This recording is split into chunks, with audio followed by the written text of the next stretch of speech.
In this video, I will tell you how to get rid of negative thoughts by telling the story of Buddhist monk and a young man.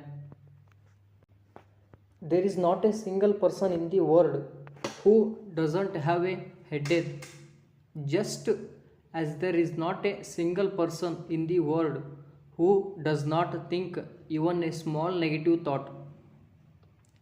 The story of Buddha is a proof of what we can achieve with the same mind if we remove unwanted thoughts from our mind. In a town, there was a young man. His name was Nikhil. His problem was that his mind was always wandering. He was not allowed to stay calm. His mind was always filled with the negative thoughts. He could not forget his old bad memories and was thinking about the same thing over and over again. His mind was always with the past and the future. He was worrying about the unnecessary things. If what I do is going to be fail in the future.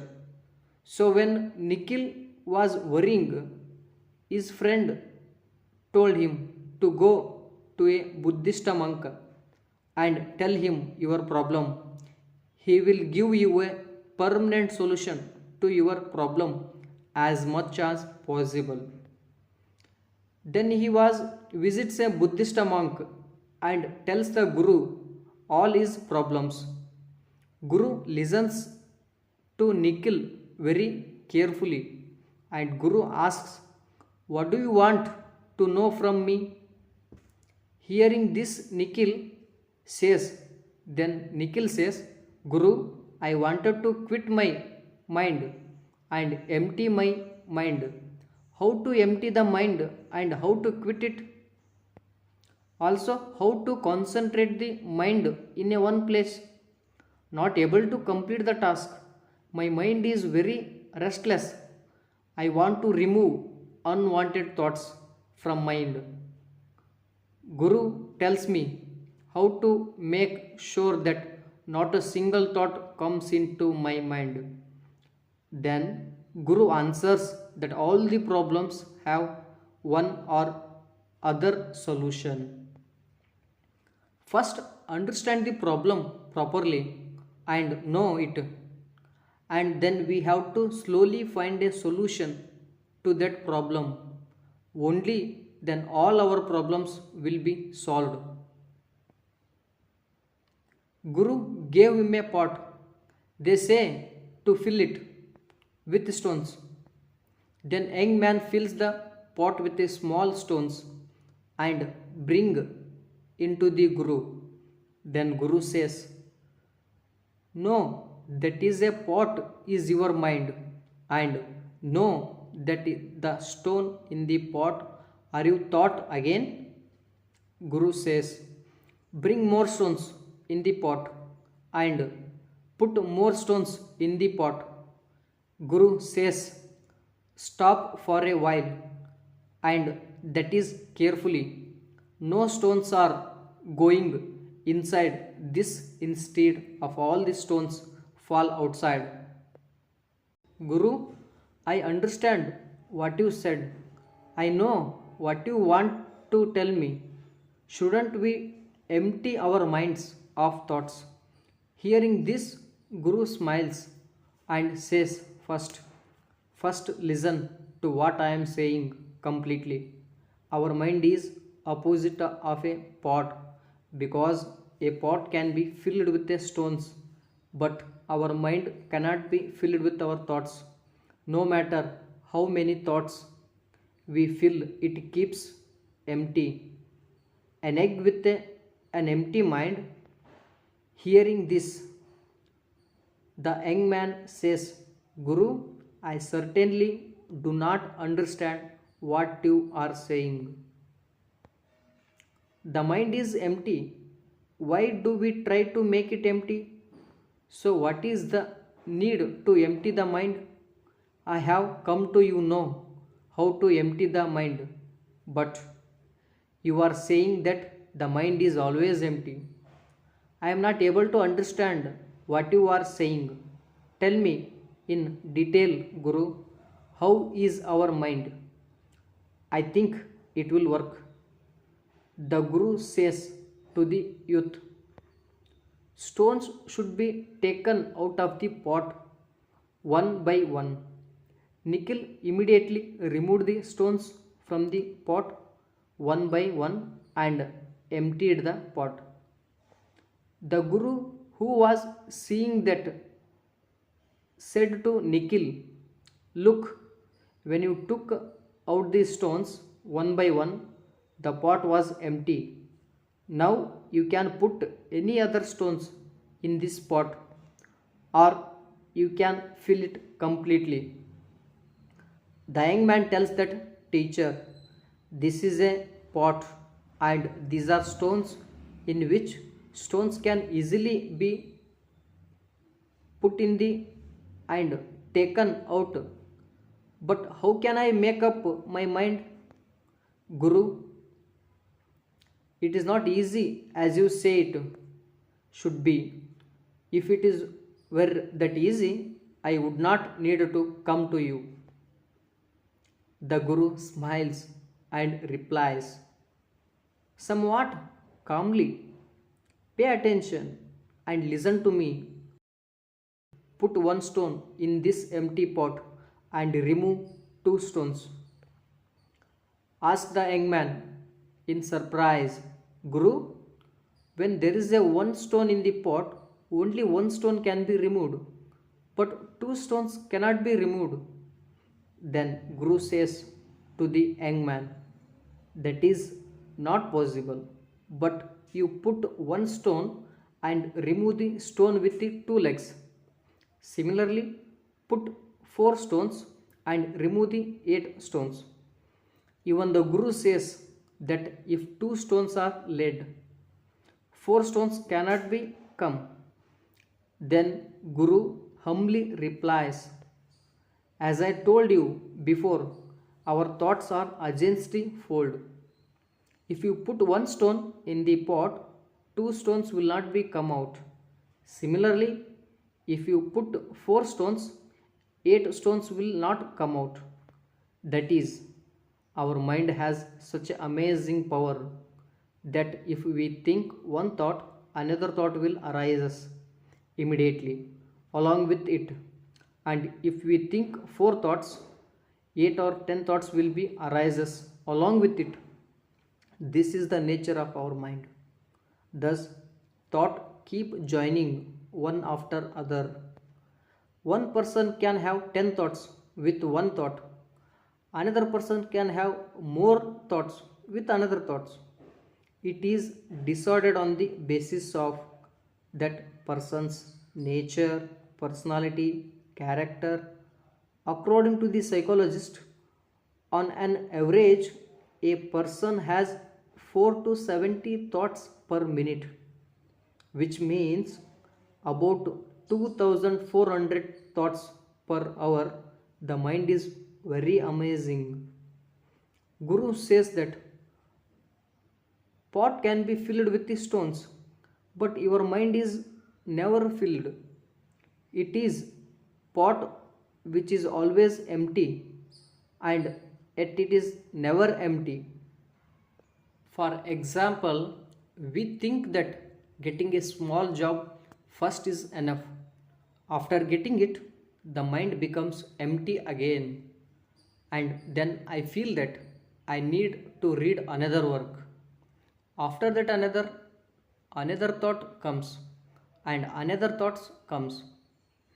The illusion of the mind that everything is there and yet there is nothing, so it is always empty and never empty.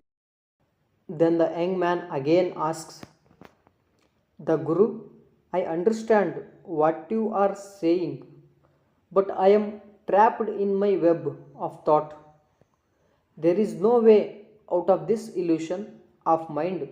Guru again tells the young man, come and fill some stones in this pot. The young man fills the stone in the spot and comes to the Guru. Again the Guru says to the young man, I know you are a good artist. Pick one of the stones in this spot and make a small statue out of that stone. Immediately the young man takes out a stone from a pot and starts carving it. While carving a stone, thinking that it is not right, he throws it aside and takes another stone which is bent, but he does not even like putting it. Then he takes another stone, but its color is not right, and he also puts it aside. The Guru was carefully observing all this behavior of the young man. In the beginning, when you pick up a stone, you should only think about this, that you have one stone or no one. Then you will not find any defeats in that stone. Then the young man started to make an ideal out of the thrown stones one by one and made a beautiful ideal out of that stone and offered it to the Guru. Before you said, I could have made a beautiful ideal with this stone, but I couldn't think of it. Why, Guru? The Guru replied that when we have no other option, we put our energy into it and we try to make the best of it. When we have many options, we choose the one that is easy for us. Thus, we waste time without making any choice. Our mind is conjures up hundred of options for a single thought, leaving the main thought we want. We get stuck in a thought that doesn't work. The young man says to Guru, now I understand well what you said, but what should I do? Now please guide me. Again, Guru says, purifying the mind and cleaning it is not one or more days job, it is continuous process. So, are you ready for it? Then the young man says, no matter how long the process takes, I am ready for it. Then the Guru says that you have to follow 6 ways to remove negative thoughts from your mind. There are what they are. Here the first one is we should stay away from those who look down on us, that is, those who calls us weak and unfit for the work, those who have no aim in life, and those who are lazy, those who are above us, those who are more in wealth, look down on those below them, those who make fun of all should be far away. And the second one is befriend only a few people who help you in your dreams, encourage you, give you courage in difficult times, help you move forward in life, encourage your dreams, make your friends feel like success, associate with them. After our parents and gurus, then the role of friends is very big in the prosperity of our life.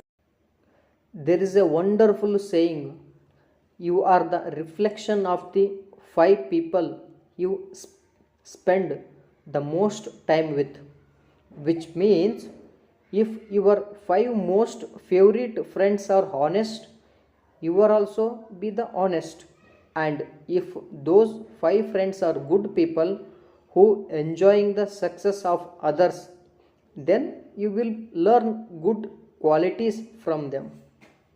Or if your 5 friends are bad, then so will you. Cultivate as many good friends as you can by letting them know their qualities as much as possible. Third one is accepting what others says even if you don't like it. No matter what someone else tells you, if you don't like it, don't accept it. And the fourth one is forget the past, set goals for the future, and think about what needs to be done to achieve those goals in the present. And the one of the important fifth one is eat healthy and nutritious food. Only if we keep our body healthy, our mind will be healthy. If our body is not healthy, we will not able to do any kind of things, even a small things. So take good care of your health as much as possible. Eat fruits daily. And one of the important sixth is to do meditation and yogasana daily. By doing meditation and yoga, our whole day is filled with energy and enthusiasm, and we get the courage to face any kind of difficulties and problems, and we get the determination to face any difficult situations with courage. Even if we don't have time to meditate or do yoga for even 1 hour in 24 hours of the day, we will definitely get it. So if possible, do meditation and yoga for 1 hour in the morning. Let's keep our health clean. Let's keep our mind clean. Talk to yourself at least once a day and take yourself about what I am doing, what to do next, what kind of plans should be made. Travel to new places if possible, because as saying goes, a long journey gives knowledge equals to 100 books. For example, Gautama Buddha spent 9 months on a long journey in his lifetime, because his reasons for a traveling was that by visiting a new places, the mind also acquires newness and spirit along with the knowledge. When we visit new places, our mind is full of joy and excitement. It is not so easy to come from illusion of the mind, but it is definitely possible with the meditation.